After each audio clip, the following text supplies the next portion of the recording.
Good morning, everybody. Welcome to Top Drawer, and welcome to this e-commerce theatre and lounge. My name is Nick Pratt. I'm from SiteMakers. We're e-commerce specialists.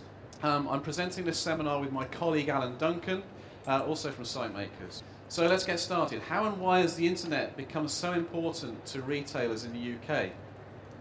Well, the story starts here. The predominance of e-commerce in the UK still takes place in the shopping centres and high streets.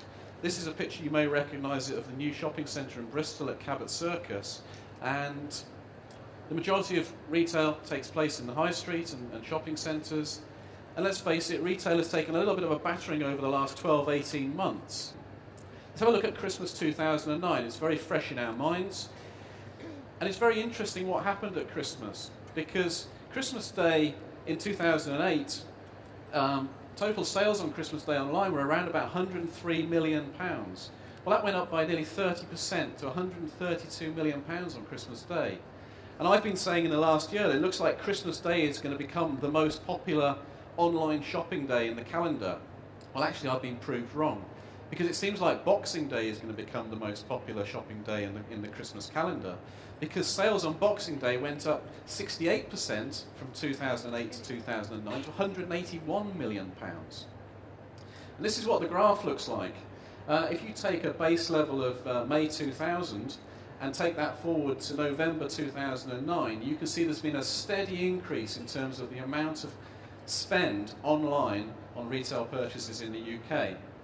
But as I stand here now in January, for every pound that's spent on retail purchases in the UK, about 17 pence of that is now spent online. So 17% of retail purchases are now conducted online.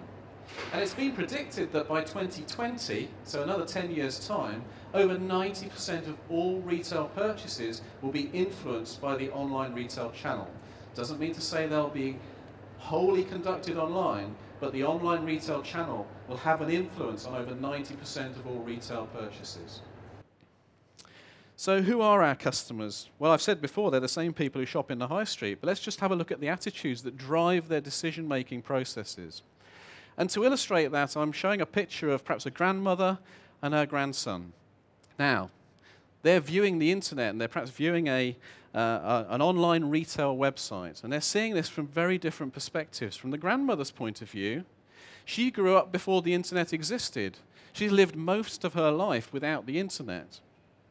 But actually, older people have adapted hugely to the internet, and in fact, when you look at the statistics of who's buying and who's spending money online, older people are very well represented in the marketplace. And so it's a myth to think that it's a younger audience that is most attracted to buying online.